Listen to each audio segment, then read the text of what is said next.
Herkese merhaba, ben Zeynep. Hobisever YouTube kanalıma hoş geldiniz. Bugün sizlere tığ işi örgü çiçek yapımının tüm püf noktalarını anlatacağım bir videoyla yine karşınızdayım. Modelimiz çok güzel arkadaşlar. Şöyle 3 boyutlu hemen göstermek istiyorum. Oldukça güzel. Birçok alanda kullanılabilir. Şimdi dilerseniz hemen kolay çiçek modelinin yapımına başlayalım. Evet, bismillah diyelim ve başlayalım. Zincir çekimi ile başlıyoruz.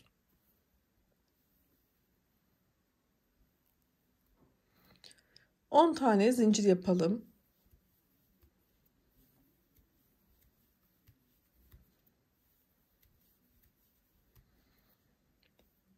İlk zincirin içerisine batarak bir halka yapıyorum. Şu ipimi de ön tarafa alacağım. Şimdi 3 tane zincir yapıyorum.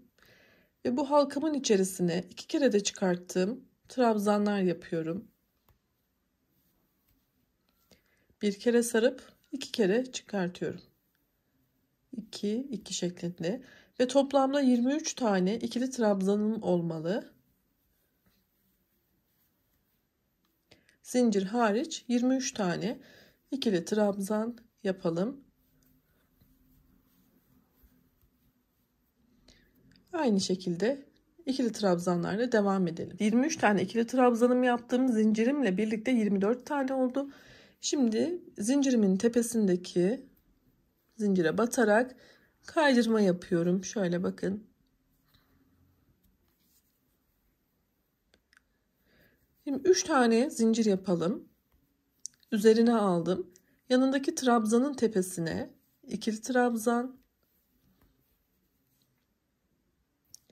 6 zincir, bir tane trabzan atlıyorum ve yan yana 2 tane ikili trabzanımı yapıyorum.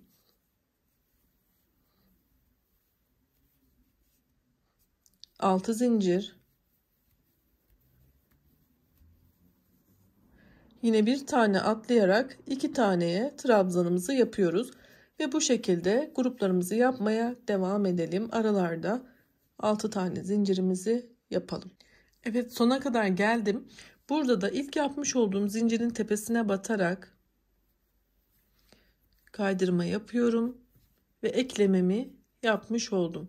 Şu an boşluklarımın sayısı bakın 1 2 3 4 5 6 7 8 tane oldu. Desenimizi yapmaya devam edelim. 2 tane zincir yapıyorum ve burada yapmış olduğum trabzana şu şekilde batarak 6 kere ilmek çıkartıyorum.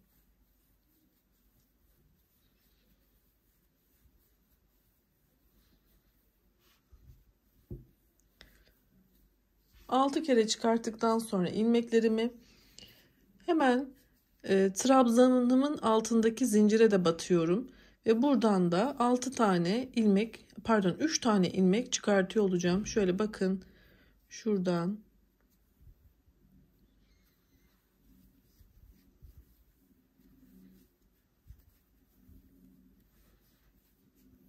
şu şekilde 6 tane trabzandan, 3 tane de başlangıçtaki zincirimizden ve şimdi ikişer ikişer çıkartarak sona kadar ilerliyoruz.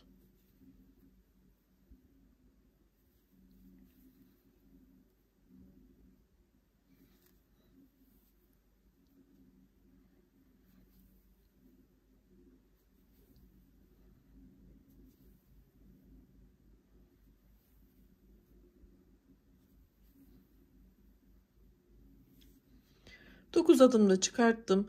2 tane tığımda ilmeğim beklemekte. Bakın şöyle. Şimdi burada ilmeklerimi şöyle yükseltip bırakıyorum ve şu ipimi arkaya alıp ilmeklerimi bu yönde tekrar tığıma geçirdim. Tekrar üzerine doladım.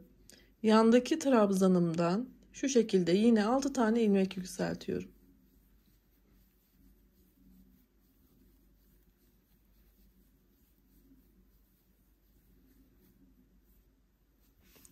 Şimdi alttaki zincirden de trabzandan da ilmek yükselteceğim. Bakın şöyle tam altındaki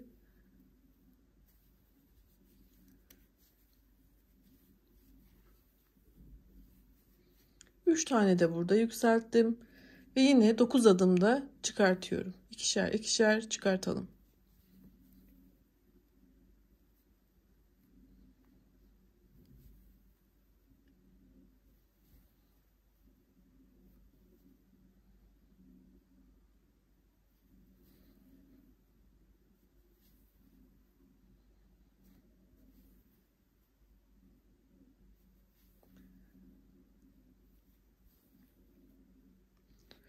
Evet, tığımda 3 tane ilmeğim kaldı. Bu üçünü de tek seferde çıkartıyorum. Bakın şu şekilde ilk yaprağımızı yapmış olduk. Burada 4 tane zincir yapalım. Ve şuradaki 3 tane yapmış olduğumuz ilmek gözünden kaydırarak tamamlayalım. Daha sonra arkadaki bu boşluğa da 6 tane sık iğne yapalım.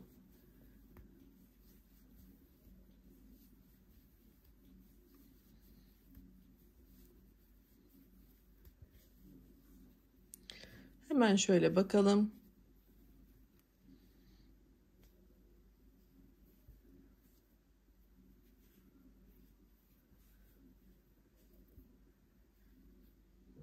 Evet, ilk yaprağımızı hazırladık. Şimdi buradaki iki trabzanımıza ve altındaki iki tane trabzana aynı şekilde yaprak yaparak devam ediyor olacağız. Bir tane zincir yaptım ve üzerine aldım. İlk trabzanıma 6 kere ilmek çıkartıyorum.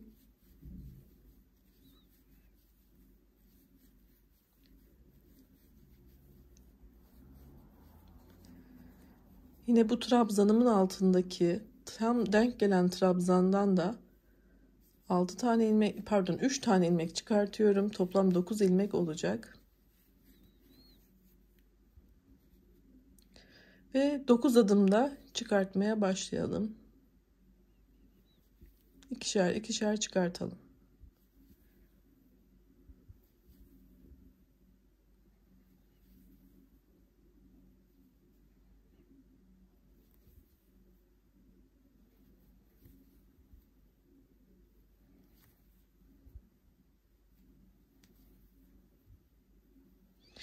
Evet, 2 tane ilmeğim kaldığında yine burada ilmeğimi genişletip tığımdan çıkartıyorum. Bu ipimi arkaya alacağım.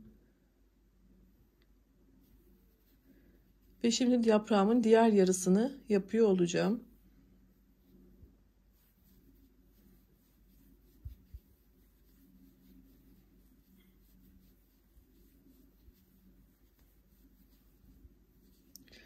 Yine alttaki hizasındaki trabzandan da bakın şuradan 3 tane ilmek çıkartıyorum.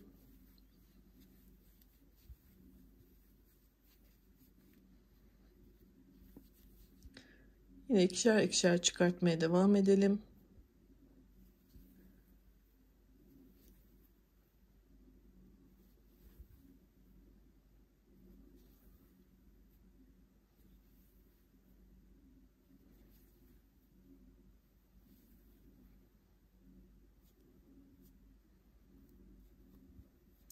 Burada 3 tane ilmeğim kaldı.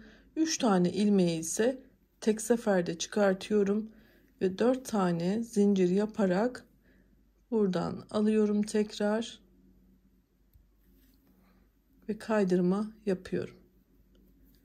Şimdi ara boşluğumuzda 6 tane sık iğne yaparak devam ediyoruz.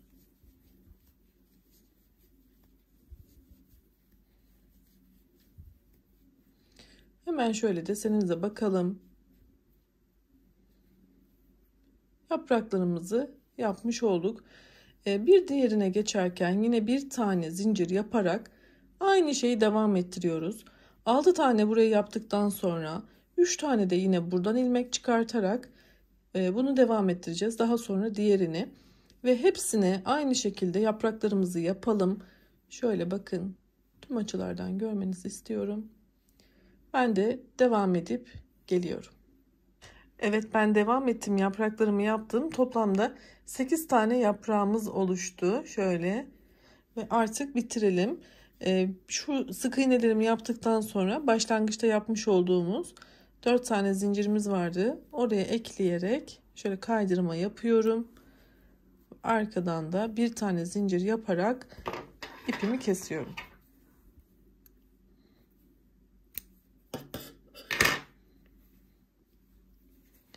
Şöyle bunu da arkaya kaydıralım. Şöyle saklayalım arkadaşlar. İlmek ipi yürütelim. Evet, ben çiçeklerime bir de boncuk ilavesi yaptım. Oldukça güzel oldular. Beni izlediğiniz için çok teşekkür ediyorum. YouTube kanalıma abone olmak ücretsizdir. Abone olarak bildirimleri açmayı unutmayın lütfen. Yine kanalımdaki birçok farklı kategorideki örgü modelleri için oynatma listelerime bakın. Yine farklı çiçek modelleri için de videomun sonundaki linke tıklayın lütfen. Sağlıkla kalın, hoşça kalın.